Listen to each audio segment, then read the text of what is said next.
Jake, Crulee podcast. And I want to thank you, Rob, for coming on the podcast this morning. Man, I'm loving the work that you are doing. And I almost feel like I enjoy speaking with people who give me inspiration, right? People who are out there in the world trying to make this place better, right? Or to leave an impact, or to just be a light for other people, to be strength for someone else. So I take immense motivation and inspiration from someone like yourself. So I'm just going to hand it to you here for a second and offer you a space to introduce yourself and some of the work you're currently doing today. Sure, man. I appreciate all you're doing. And, you're out there spreading the good message by what you do with your show and just everything. So kudos to you as well. And that's what we got to do, right? But the one thing I would say is people don't know what you're doing unless people share it. So share anything Jake's doing with people so they can hear the message and connect. Because I can guarantee you this, someone's going to connect with me today and someone's not going to connect with me today, right? So it's just kind of wherever we are. But one thing I want to throw out there to your listeners is I want to give them a free gift today at freerecoverybook.com. So if they go to freerecoverybook.com, if they do it today, when we're doing this together, then it could be something different a month or two down the road. So I always just have something rolling there to say, hey, here's a tool that can kind of help people in their recovery. Because I found the rooms of recovery 21 years ago and stopped drinking and drugging and chewing tobacco and all that stuff. And it was just a climactic moment in my life after 15 years of using substances. And, Jake, that was the easy part, getting rid of substances, and we'll get into the story more later, but kind of high level overview is 11 years into recovery. I had a mental breakdown, went to prison for a little while, rediscovered who I was, worked through issues with my wife, and continue to move forward. So now, I have a couple podcast shows, kind of like yourself. Just published a recent book called the Addiction Intervention Book. And currently in September this year, I'm swimming a mile a day to raise awareness for recovery from addiction, and just trying to share recovery stories like you do and just inspire people to get out of their ruts in life. So that's kind of where I am today. Could you share more about the swim event you're doing? Yeah. When did you decide to do it, and why did you decide to do it? Well, one of my things, I'm kind of a spontaneous guy sometimes. And so it was about now, see, we're 21 days in now. So it was about probably 6 weeks ago now. I was swimming in the pool because that's part of my mental health is swimming. And swimming's been a big part of my life. And I was swimming, and just all of a sudden, I feel like God just downloaded 3 words to me and said, swim for recovery. And sometimes, man, I have to figure out if that's my idea or his. It's kind of because I kind of do stuff sometimes on just a whim. But I thought, okay, like I love recovery. I kind of want to get back in shape and inspire people. It's like a 3-fer. So now what I'm doing is what it turned out to be is a whole campaign called swimforrecovery.com. And I'm swimming a mile a day. And then I share a recovery story a day for 10 minutes of somebody I interviewed. And stories are awesome. Like today, I just interviewed a girl. She has a gaming addiction, or used to. 24 hours a day, she would game on her just sitting in her dark room, just doing gaming all day, right?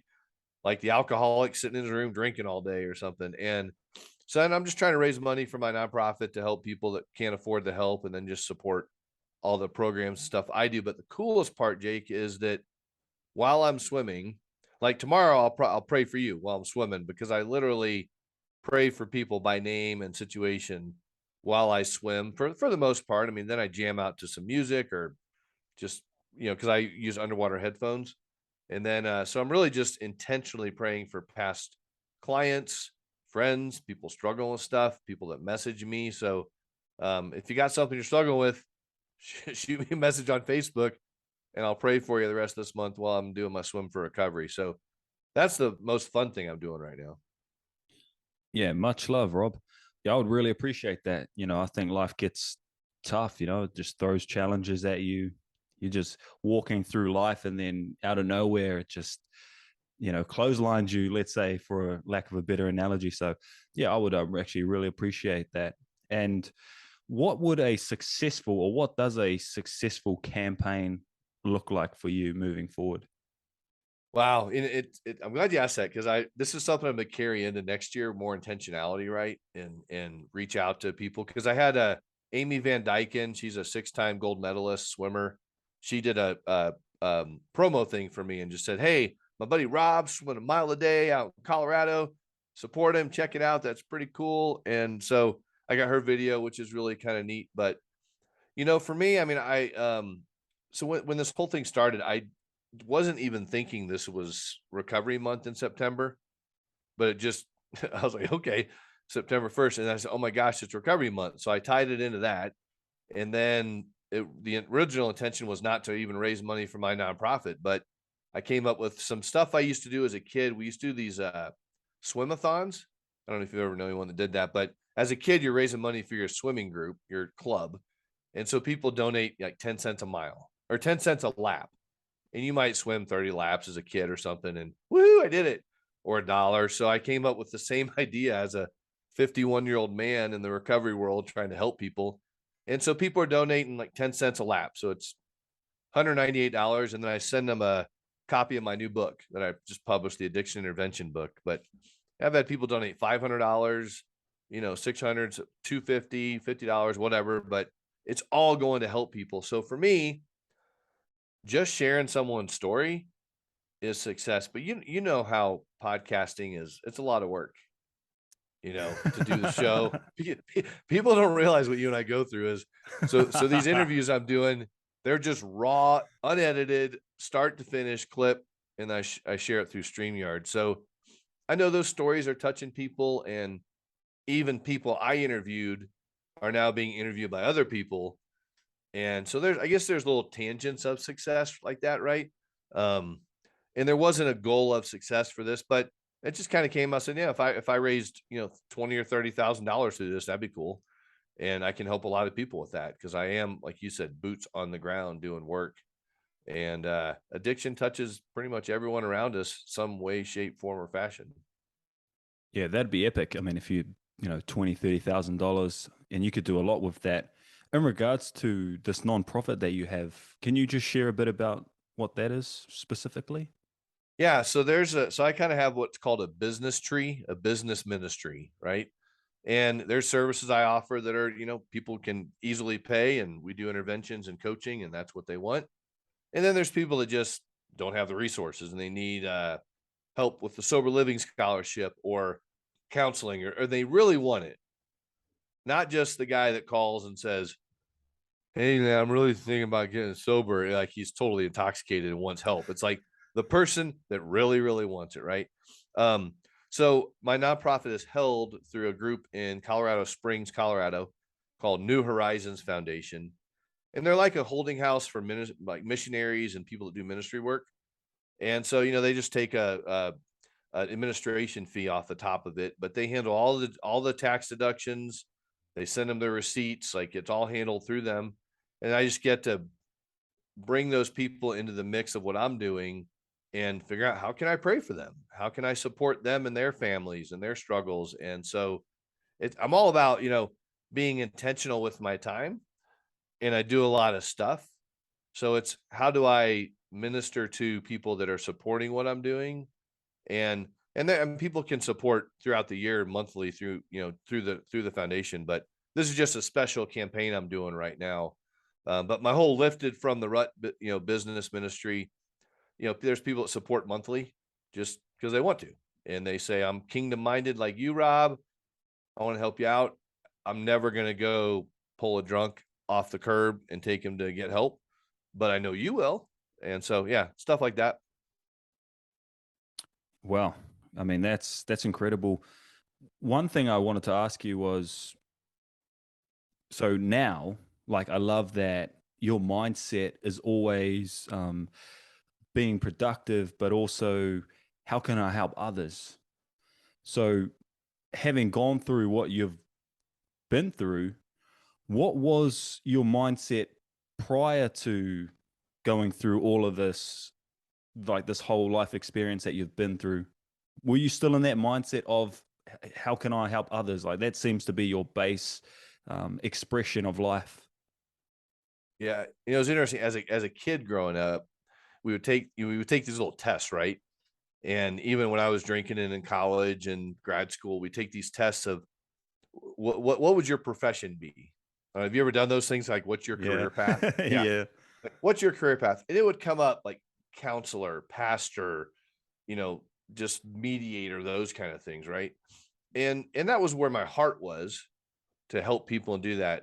But over time with my addiction from 14 to 29, I figured out a way to get, and I just figured out how to manipulate things with my gambling. And so my heart deep down was still pure, but it got tainted by just self-loathing and self-hatred. And I hate my life. And so there was this, it was like, the Bible talks a lot about like a double-minded man.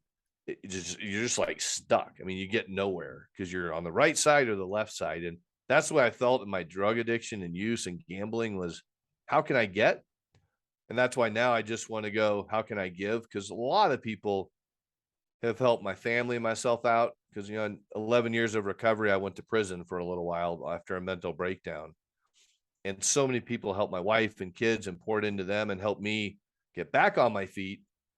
You know, when I was getting out and doing life with 2 felonies on my record and all these things. And it was so many people given to me that I just want to give back. And the more people that help what I'm doing, the more I'm able to kind of give back. But also, I mean, I use my own money to help people too. It's not just donate money and I'll use that. It's how can I help people? So I have a big vision for that going forward, but it's really just stepping into how do you really handle the small things well, so then you can handle the big things even better. And there's nothing like giving something away, like whether it's monetary assets or even just your time, especially if it's with a stranger, and especially if it's spontaneous, like it's just in the moment and you don't even think about it, right? You're not even doing it because you want to feel good about yourself. You just do it because that's who you are. And then just that feeling that you get afterwards, there's nothing like it. Actually had an experience like that yesterday at a gas station. So and I was telling my partner, I had a few, we call them shreps here in New Zealand. They're like just coins you have lying around, like maybe it's a dollar coin and a 50-cent coin and all this stuff. So I, when I left the house yesterday, I took it with me consciously, knowing that I was going to give this to someone, because here in New Zealand, we have a lot of windshield wiper cleaners at the lights, even though that's illegal, but they're just trying to make some quick bucks. So Yeah. I didn't see one of them, but I seen a guy at the supermarket. Oh, sorry, at the gas station, and he just came up to me and said him and his family got kicked out of his house, and they were living in this van with all their stuff. It was just like really, it was just it wasn't the best sight to see, but I was just glad I could do that for them. So yeah, I totally understand where you're coming from. Could you take me back and the listeners back to when you were 14, when this addiction began? What addiction did you stick to? Like, what addiction came on first? Yeah. So back when I was 14, there was nothing major that happened in my life. I just always saw alcohol around at parties and stuff. And it wasn't like crazy flowing alcohol, but alcohol looked fun. It was just there. It was like, it looked like I didn't know people were passing out and, you know, like peeing in their closet and just kind of like whatever, it was like, Yeah.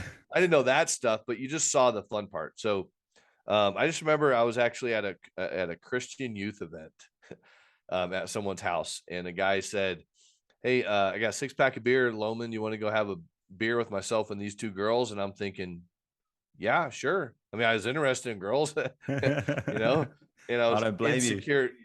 I was insecure talking to him, but I was always like the class clown because I had a lot of insecurities too. I mean, you cover that up with humor sometimes, or you're just naturally funny, which I was funny and I was insecure.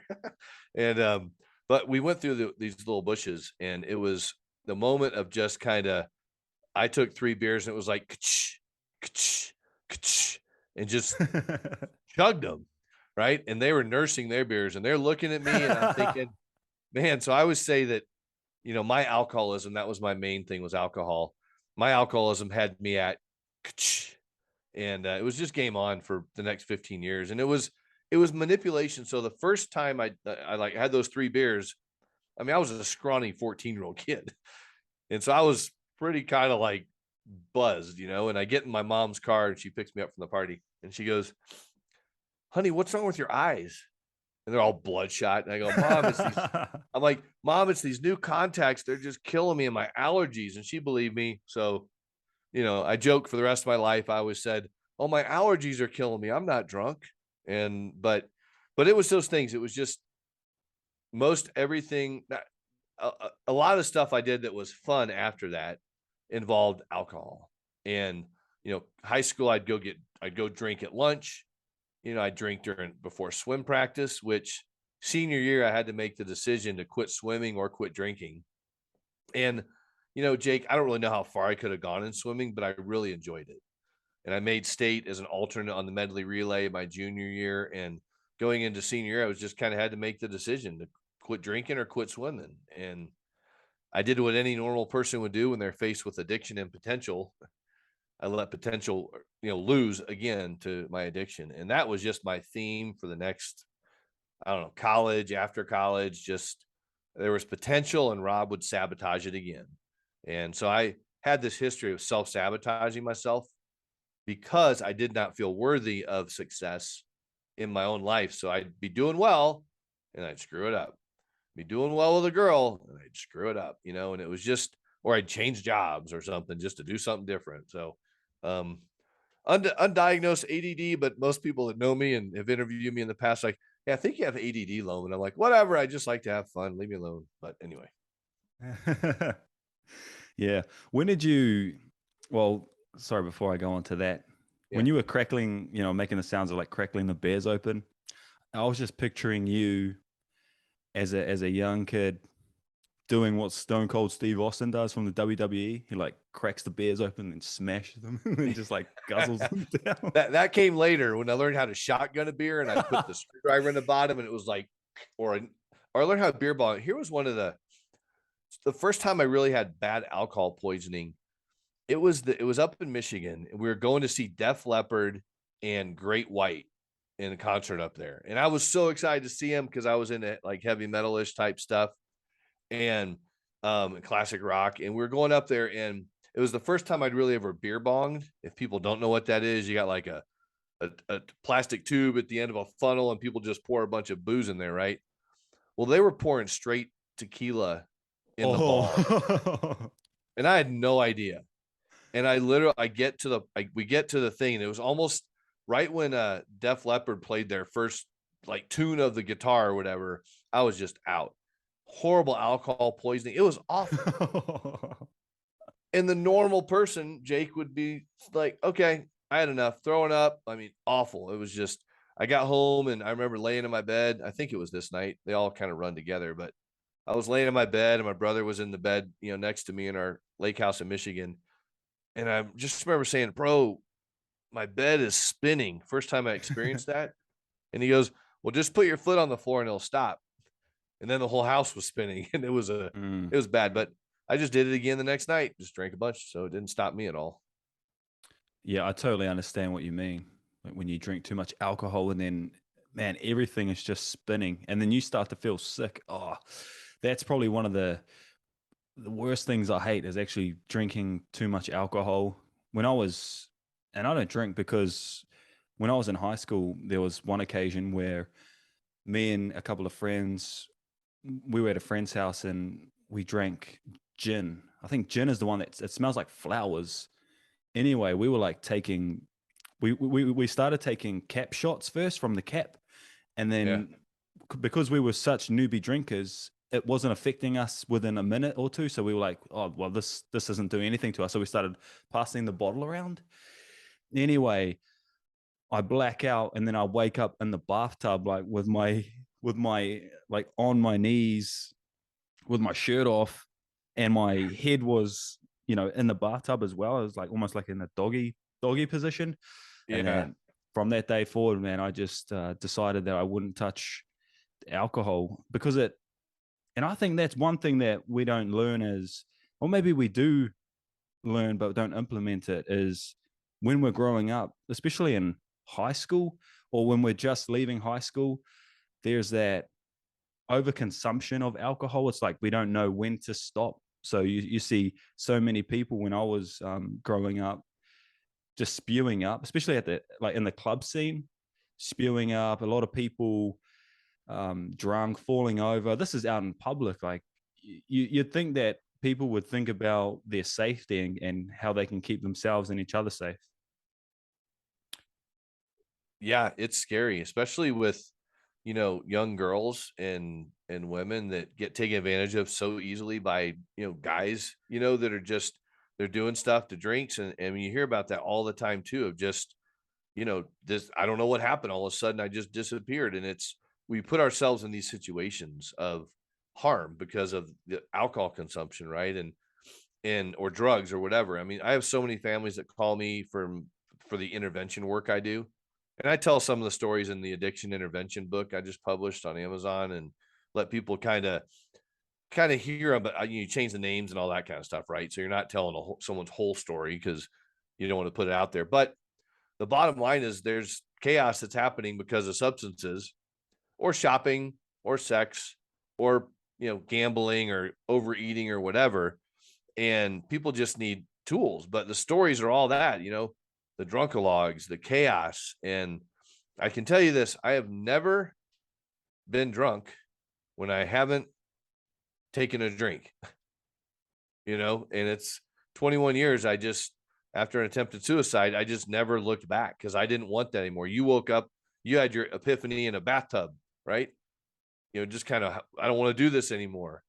Mine came from attempted suicide. I'm like, I don't want to do that anymore. I want to live. And just those moments come, and they're scary because you think about, so many people think about how unworthy they are because of what we have done, because of our past. I thought I was really unworthy because of things I had done. And it just takes what it takes. But I want to encourage any of your listeners that if you're struggling, like, you don't have to go hit bottom. You don't have to get a DUI. You don't have to lose your family. You don't have to go bankrupt and sell your house. It can stop today if you really want to stop. But if you don't, go ahead, go get the DUI, go to prison, go to jail, lose your family. But people don't really realize they can actually stop today if they do a few simple things to move them in the right direction.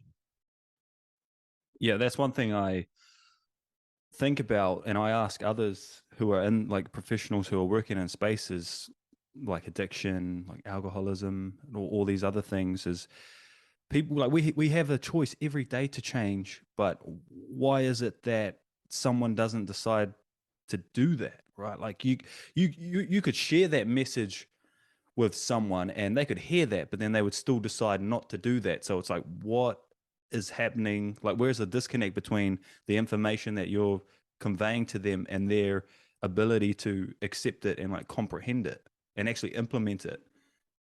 Yeah, and I am not a brain specialist, but what I can tell you is that we have things that happen in our life and they're buried.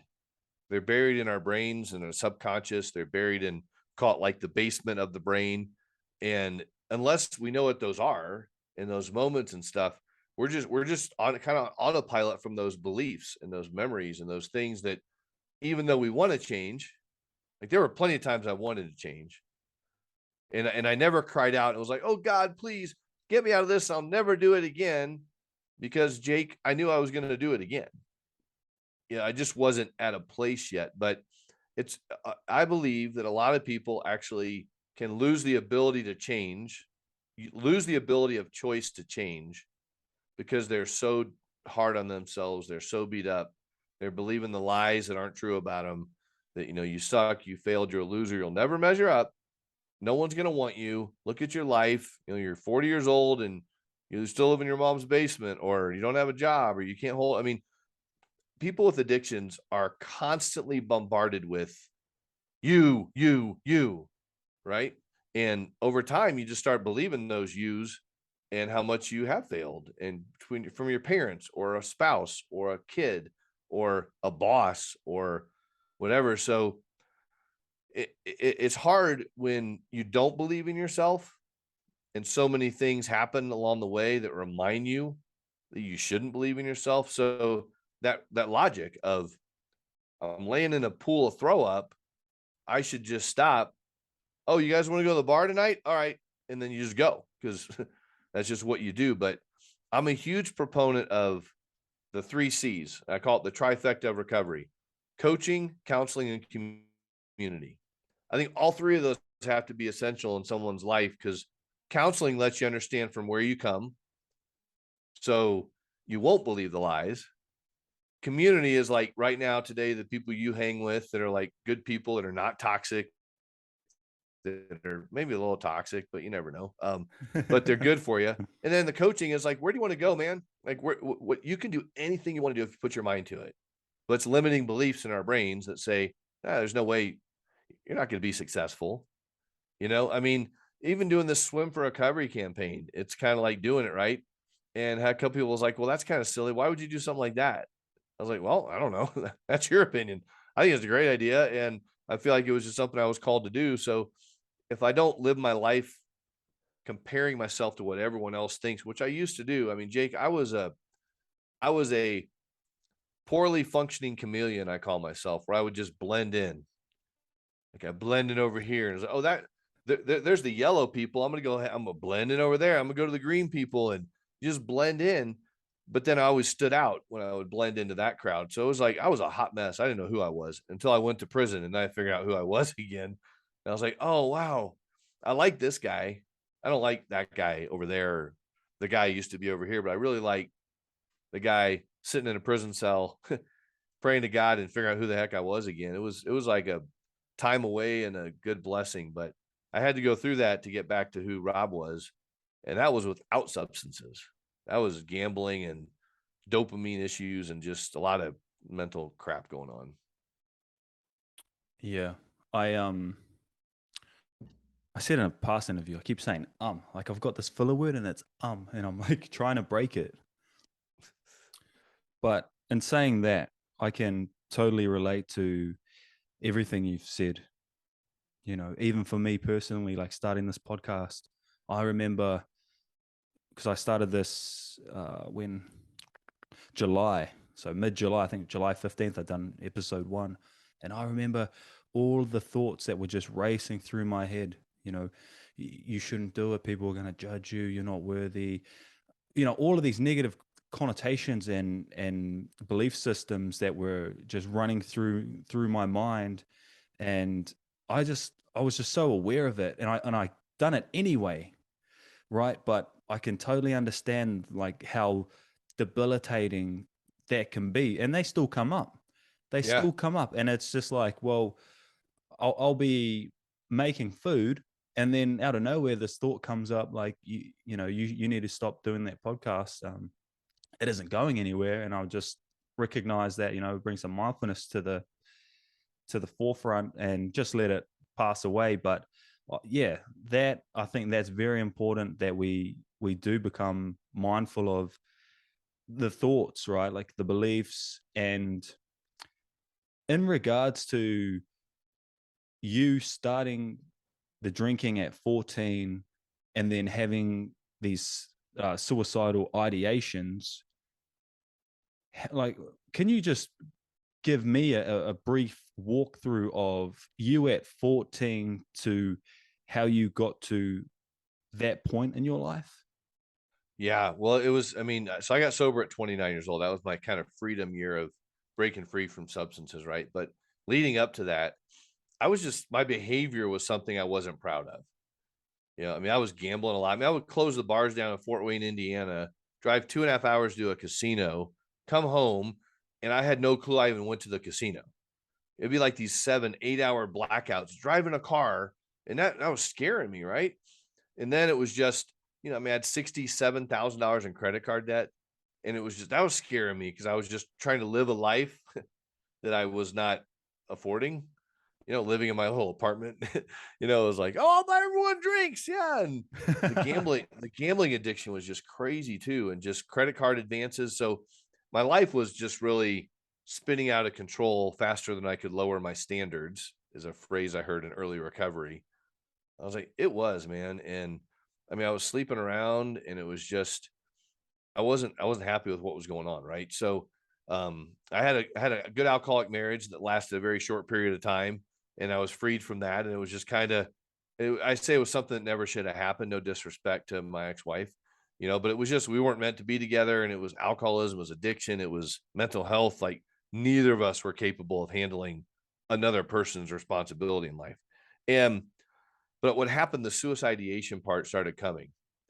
And I was scared to tell anybody because I was afraid I would lose my job or I'd get sent to like a psych hospital, because it was, I mean, if we all walked around with a video camera on our brain, and it just projected all of our thoughts, Yeah, dude, yeah, nobody would leave their house. yeah. Like, I mean, walk across the street. I mean, now it's like, people with masks on, right? They're kind of like, oh, you don't have a mask, or they'll run across the street and just fear. Like, oh, whatever. Whatever that whole thing was. But back to your original question. And So, they're double masked too, the people that are running across the road. So yeah, with maybe even a face shield. So, but there's that stuff, right? But in the addiction part, I would be driving down the highway, and I would see my car veer off the road. I would see it hit a median, and I would see my car blow up, and I would see myself dead on the side of the road. And this kind of visions like that was happening more and more. And I'm thinking, what is going on? Oh yeah, you suck. You're a piece of crap. I mean, you may as well die. But I never thought of like actually killing myself. It was just the negative thoughts, right? We cannot control our thoughts, but we can control input that can influence our thoughts. And we can control what happens to the second thought when the first thought comes in with practice, right? We can actually do that. We can change our mindset and stuff. But back then I was just like, what kind of drug do you want me to do? Okay, that sounds cool, and stuff. But for me, where it climaxed was I was hanging out in a bar in Fort Wayne, Indiana. Because again, I drank and drove 8 nights a week. I went out 8 nights a week. Like, I was just out, right? I had my own week. It had 8 nights, and I'm cruising along, and it was just, the music completely stopped. All the voices in the bar stopped, and I heard, "You're done." And then all the noise started up again in the bar. And what I believe happened was that the voice I heard was God saying, "You're done," but I didn't know what it meant. Right. So I'm driving home, and I'm drunk, but I feel sober because I just had this experience in the bar. And the next thing I know, I'd walked up 12 steps to my 1-bedroom apartment in Fort Wayne, Indiana, bachelor pad. And I had a workout gym in my living room because that's what you do to impress the girls, and a little bit of vanity going on there. But next thing I knew, I'd put 350 pounds on the barbell, laying down on my workout bench, and I picked up the barbell, unhinged my elbows to just drop it across my chest. And that was my attempt at taking myself out of life and killing myself that evening. What I believe happened was that God stopped time in my apartment, not in the world, but just stopped time in a sense, and looked at my dog Jake and said, "Hey, go save your dad." And my dog Jake comes over and starts nudging my knee with his head. Puppy dog, kind of tilting that head tilt thing, the curiosity, like, "What are you doing?" And my first thought was, holy, who's going to feed you in the morning? And I'm like, oh my gosh, what about my parents and my brother? And I started thinking about all this good stuff. And again, this is like lightning speed time because, obviously the barbell wasn't suspended in air with no one holding it. But I believe, but my elbows were unhinged and it was coming down. And, God carries the weight of the world, at least in my faith and what I do. And God put that barbell back on that rack. And if you can picture or just hear metal hitting metal, I hear that metal hitting metal every time I tell that part of the story. I hear it go clink. And I literally slept in peace for the first time in my last couple decades of my life. It felt like.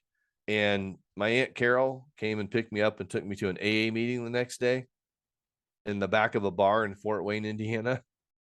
And people were happy, joyous, and free. And I was like, man, I'm in. And God literally just took my obsession and compulsion away.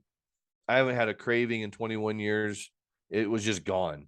Even going to prison in recovery, like I never thought about drinking through any of that. It was just gone. And that to me is, I'm like the small percentage of people that happens to, and I haven't looked back. I never thought about drinking or drugging. And I wish he would have taken I mean, in some ways, I wish he would have taken gambling away back then, but I didn't understand how gambling was affecting my life. I thought it was just kind of fun and stuff I did. And that reared its ugly head later on in my life too. But I was just a really happy guy to be sober.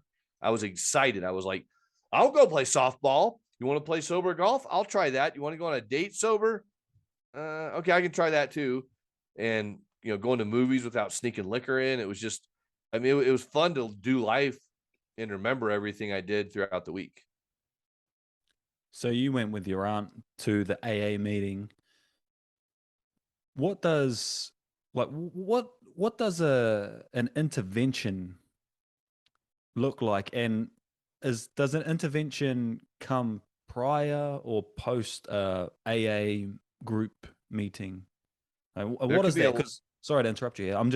I'm not too familiar with all of these. I've heard them before, but I don't know what they are.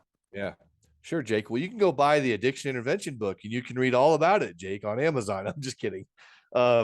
But the reason the reason I wrote the book was literally to explain that what you just asked, because people see the show. There's a show on TV called Intervention, and people watch that show and they think, oh, well, that's what it's about, but it's not. I mean, it's an idea of what an intervention is, but typically an intervention is, for me, it's a disruption in the family cycle of whatever's going on, right? And so there's a concern. Someone's acting out, whether, again, it's shopping, porn, gambling, substance abuse, whatever it is, there's an addiction. Could be working out too much. I mean, just work, whatever. We have these different addictions, but primarily it's substances is what I deal with, and gambling. And so a family member calls and says, hey, my loved one's struggling and I don't know what to do. So kind of like step one in my own intervention process is I'm going to listen with love, and I'm just going to listen to you and just listen. What's going on? What's the situation? I mean, they could have already been sober and they're just stuck in their recovery, but they have a bunch of mental health stuff going on. The substances are gone, but they're still dealing with maybe psychosis, or they're dealing with just being stuck in a rut in their life and they don't know where to go. Right. But a lot of times it's a family calls, a loved one struggling with something. I just listen and figure out what the heck's really going on. And then it's a process that begins of, do I just go meet their loved one for coffee and talk about life and feel them out and kind of see what their story is, share my story? Because see, again, I have a lot of lived experience. I didn't just read a book and say, hey, Jake, let me see here on page 42 of Rob's book, it says, you should do this. But I mean, throw the book away. It's a really great book if you want to go buy it, everybody. But it's just really seeing what the situation is and how do we address it. Now, it might mean family, the guy or gal needs to go to treatment, like a residential treatment center. Maybe they've been to treatment 20 times and they're going to go do it again. And I'm thinking, well, guess what? I don't think treatment's going to work the 21st time. So let's try something different. And so I just really try to get an overall picture of what's going on. I want to help. The family's got to buy in to getting help too. It can't just be go get little Billy sober and send him home. It's like, well, Billy wasn't alone the whole time. So family members, we need to figure out what's going on here so everybody can heal together, or they're just going to be back at it in a month or two after the guy goes to treatment. So I look at it holistically from the whole entire family. But a lot of it is just, if people continue to relapse and stuff, I'm like, well, what's their nutrition like?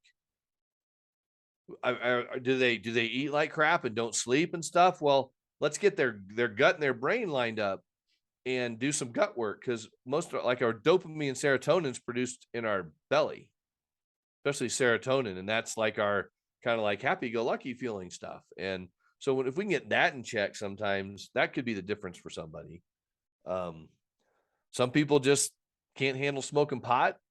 but they can handle drinking beer. So we do harm reduction. Some people just can't handle anything. Then they start smoking cigarettes and like, oh, well, I only smoke when I'm awake. It's like, so you just figure out kind of where people are. But I believe the family has to buy into the process. And that's one of the reasons, like I interviewed 10 professionals in my book that do what I do, and I do what they do, but we do it differently. So it's like, let's see, how do we enter into your family's picture and help people? And that's the intervention world. I mean, it's kind of a roundabout answer, but there's no one way to help a family or an individual, right? Because somebody may hate AA, or NA, or Celebrate Recovery or Smart Recovery. They may hate something for a particular reason. My goal is to figure out, why do they hate it? And maybe that is the right thing. They just don't want to do the work. So part of it, I kind of carry a mirror around, and I'm like, hey, look in the mirror. Let's see your reflection of what's going on with you. But it's a very holistic and tailored approach I do with individuals and the family. I Does could that give you kind imagine. of a good picture of it? Yeah. Yeah, I could imagine it would have been just an interesting experience for you to go through the things that you went through, and then to be on the other side of that, and now you're turning around and like just putting your hand out and helping other people who are going through things that you've been through. What was that? And obviously there probably wasn't. Was there like a specific moment that may potentially have been when you like realized, like you had this moment of, wow, like I went through all this stuff and now look at me, I'm actually helping all of these other people out?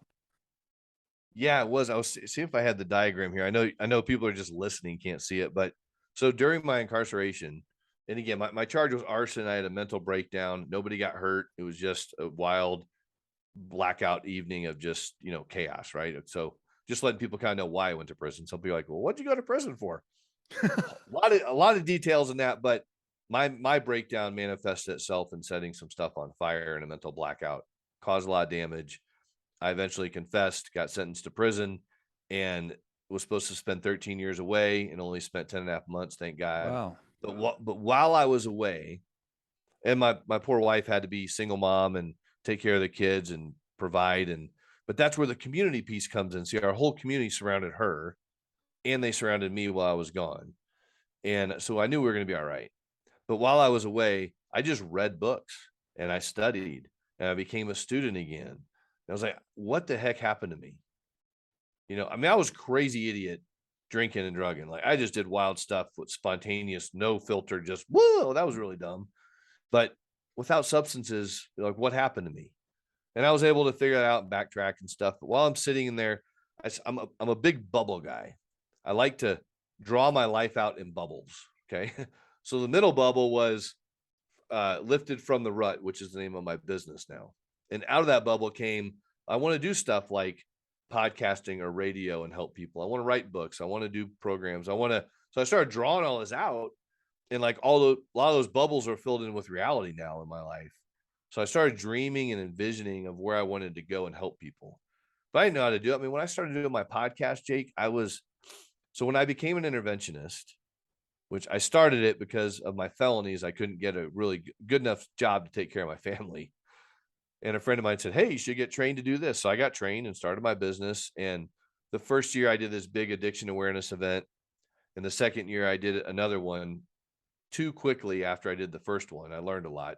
But this group called the Mental Health News Radio came out, and they interviewed all my guests. And there's about 78 or 80 podcasters on their network now. Right. And Kristen just came out to interview, and I, was kind of, paid him a little money to come out and do this thing. And I figured it was good exposure. And I thought, man, I want to have a podcast show. So I started researching it, and there's enough research online. You can figure out how to do one. And I had this whole studio set up at this place I was going to get to use for free. And the last minute they go, well, it's going to cost you this much money per hour. And I go, wait a minute. Did I miss that detail somewhere, or did you just not tell me? And they had a big change in policy. So anyway, I'm talking to Kristen about this, and she goes, Rob, just have a show on my network. And I was like, oh yeah, dummy. And so I started my first podcast show on Beyond the Bars Radio, not knowing what I was doing. I just had a passion to be an advocate, to share stories, right? And Beyond the Bars is a play on words of prison and addiction, right? And so I'm just doing it. No real reason. I mean, I don't know what your purpose is of doing it, but for me, it was just to share stories and encourage people. And then after a while, I started thinking, is this effective? Like, are people actually paying attention to this? And then my story got published in Podcast Magazine, which was really cool, which helped out a lot. And to encourage you, myself, and other people that do podcasting or social media stuff, here's a great example of that. My dad called me a couple days ago just to tell me that people are listening, right? And I didn't know what he meant. And he starts telling me this story where my dad's standing out in front of a house, and they just sold a house. They're realtors. He sold a house, and he was like taking pictures and stuff. And this woman walks up to him, and I may get the details off a little bit, but that's okay, because the general idea of the story is here. And this woman walks up to him and starts talking to my dad, and then they realize who my dad is. And then she connects that I'm his son. And then she says to my dad, "I'm really proud of your son. I'm really proud of him for turning his life around. And I love listening to his podcast show." He didn't really know who she was. I think later he figured it out, but here's this woman that just came up to him out of nowhere just to tell him that she appreciates my podcast show. And it's pretty cool. So that's one of those smiles on our faces as podcasters, I think, and social media people, that people are listening, even though they don't comment, even though they don't share it, even though they don't like it. People are listening. So we just got to keep pressing on and do the work. And it's a grind, isn't it? Sometimes. Absolutely. Yeah, it is a grind, and you don't understand it until you do it, and what it actually takes, like step by step of starting one, and then getting guests, and then just putting and bringing and implementing some continuity behind the show itself, actually, yeah, knowing if people are listening. And the thing is, right, it's like, I don't like social media. Like, I hate it. Like, I'm not someone who loves to post things about myself and really put things out there, right? Like, I just don't like the whole social media movement. Let's call it like a movement. I wouldn't be sad if it went down right now. Like, it doesn't. That's how much I'm not interested in it. But being in a space like the space we're in, we have to go out and do that. So starting the social media movement in July versus someone who's had a social media movement for the last 10 years, it's just like they've already ran, they're like 50,000 kilometers ahead of you in a race for who can run the longest. So yeah, I get what you're saying. And I want to ask you, what do you find like the most challenging, or what things do you find most challenging about podcasting? Oh, wow. I can say it's definitely not finding guests. And I say that because the Swim for Recovery thing I'm doing, the campaign, I just, I need 30 stories. And I just put a post out, and I said, here's a link to schedule a 15-minute block on my calendar. It was like, boom, boom, boom. My calendar just started 60 lighting up. It was straight like, away. okay, I got enough people now. Yeah. But I think the most difficult thing is, I mean, I used to put out 8 podcast shows a month, and I was trying to find sponsors, and because it's a lot of work and there wasn't a lot of income in it, right? And so I'd watch all these, everyone has their online courses, right? Take this course, watch this course, do this thing, do that thing. It's like, yeah, cool. You're making money off the course, not on like probably your regular show. But so for me, it was that, and I got burned out, man. It was just, for me, it's like I get a shoulder knot when I do too much computer work and I'm clicking and editing podcasts, right? And so I started having physical issues. So I went from doing 8 a month to none. And then I went back to like 1 a week and 2 a week. And then I just kind of got my groove. I'm like, 1 a week, that's all I'm going to do. So for me, it was the actual physical part of doing podcasting, sitting. I got sciatic issue that comes up sometimes, moving my mouse around, editing and clicking. And a part of it is the fear of farming out my podcast for someone else to edit so it sounds good. Like that's something I struggled with. And so I think the nuances of actually podcasting and editing and the physical work that goes in, people think you just go, oh, you spent an hour with Jake, Rob. That was great. He just posted it and that was it. I'll say, well, I don't know. I mean, if I'm interviewing a guy and he goes, well, I hate when I say, like you said earlier, I'm gonna go cut out the ums. Yeah. And the deep breaths, like, it's like, dude, heavy breather. I've even told people I can't air your show because you're like, sounds like someone's like having sex and they're just like normally breathing. And, but the cool thing is there's a lot of freedom in it. And, but podcasting is a great way. I mean, there's a lot of revenue in it when you figure out the right rhythm, and people want to invest in your show and all those things. But, that's, one reason why I give out like, freerecoverybook.com in the beginning. So people will go check out what I'm doing. And then maybe I can minister to them or help them down the road.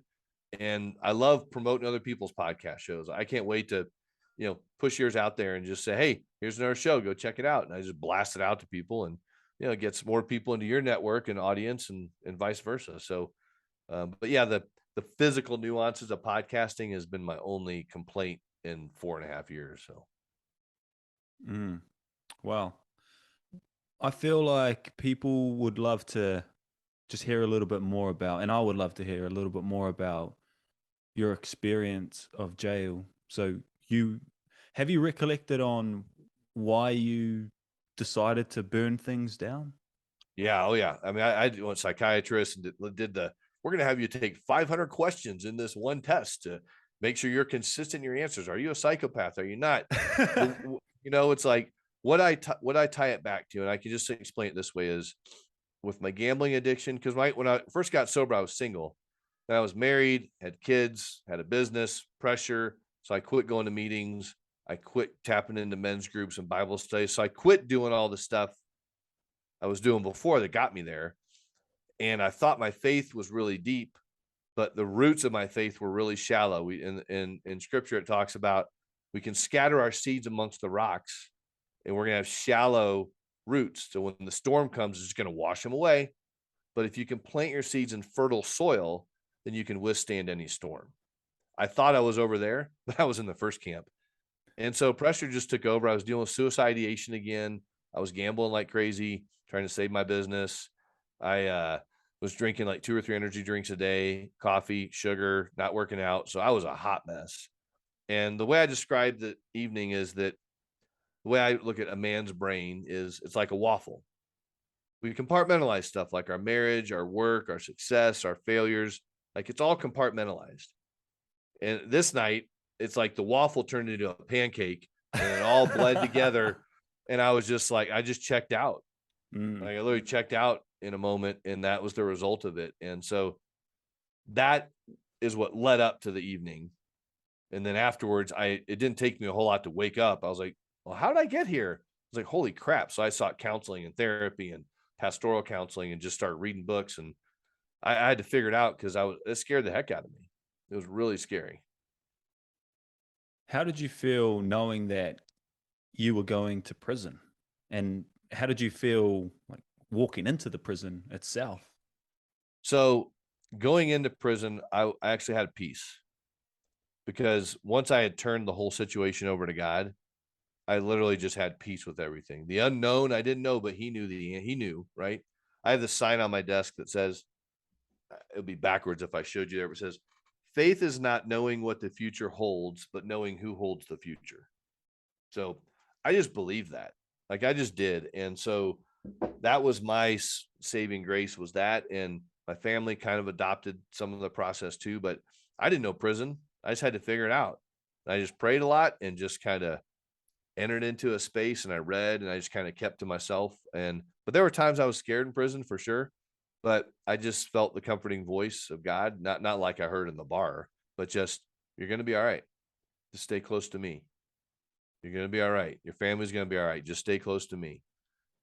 And I just believed that whatever would happen was him doing the work. And so that just gave me a lot of peace. So oddly enough, I wasn't scared. I mean, there was anxiety and I wasn't like not nervous, but it didn't consume me. If you had to tell us one takeaway, what was your biggest takeaway having gone through your jail experience? Make the most of it. I mean, you can't sit there and wallow and be a victim. I chose to be a victor. It's like, woe is me, I'm here. I was like, no, I'm gonna be a victor and I'm gonna take the time because I miss the solitude time I had. I wasn't in solitude, but I missed the time in prison now because I had time. Now I'm productive, I'm active, I got, business is going well and family and kids. So I make my day revolve around my time with God. And when I do that, I'm doing a lot better. When I just get up and go, or some days I get up, checking account balance, or someone sends me a scathing Facebook message or something. I'm like, that's not the way to start the day off. So when I started off the right way, I have a better day. When I don't, I don't. And so it's like, hey, let's do the start off the better day thing more often. And it works better. It works out better. That is a good way to start the day, I think, is having a morning, like a morning routine, putting procedures in place for ourselves personally that put us in the best space possible before we leave the house, right? Before we start the day. It's like setting an intention consciously and then going out into the world and expressing that. This is, well, there are two final questions I like to ask, and it's Yeah. for self-celebration. I want to hear about you as well. Like, what, for example, the question here is, what are you most proud of doing in this life? So I want to hear about that, right? Like, and I want others to hear, and I want you to have a moment to really recollect and celebrate yourself. Yeah, thank you. It's been a good example for my kids. I mean, they know what I do. They know I help people. They look at me and they think it's cool what I do. So right there, that's good enough. I mean, they know where my foundation, my faith is. They say I help people, and hopefully that example will break generational sins of addiction in our families. So that's probably the biggest thing is my kids, and they love what I do. So I hold on to that quite a bit, and I got pictures of them around my office and stuff. So it keeps me encouraged. I should probably say that, yeah, every guest that I've had so far has said that, and it's amazing. And I think it just shows you how deep and authentic and raw it is to be a parent and to have that kind of relationship with another human. Obviously, I'm not a parent right now, so I can't relate to it, but I'm really looking forward to that. So I'm waiting for a guest who is a parent to say something else. I don't know how I will react to that, but I thought I would just share that with you. Yeah. The final question here is, what is your hope for the world and future generations? My hope is that specifically for people with addictions and stuff in their families, you don't have to carry that on. You hear people say, well, my grandpa was an alcoholic, my dad was, my uncles are, well, I guess I'm going to be and my kids will be. It's like, no, change your generational patterns today and just believe that there's so much more ahead of you than you even know about. But the biggest thing I'll say, Jake, is that unless you spend time defining who you are, something else will. It will probably be the world, and you'll be disappointed. So really reflect and figure out what are your values, what's your foundation, and live from that. If anything else comes against that, then get rid of it. It's not true. So really spend time to figure out who are you, what's your identity, and then how do you live with hope and purpose out of that and create awesome stuff in your life to really live a cool, wonderful, transformed, exciting life of the unknown. Beautifully said. I want to thank you so much for coming on the show this morning and this evening for you. I learned so much, and I feel like that was a very impactful and productive conversation around addiction, your life, recovery. So it was just a packed full conversation of information that can really help others. So thank you so much. Thanks, man. I appreciate it. I'm going to flip the script and I'm going to have you on my show in October or November. We'll figure out a day to get you on to tell your journey, man. I look forward to it. Yeah, absolutely. I would love that. Thank you.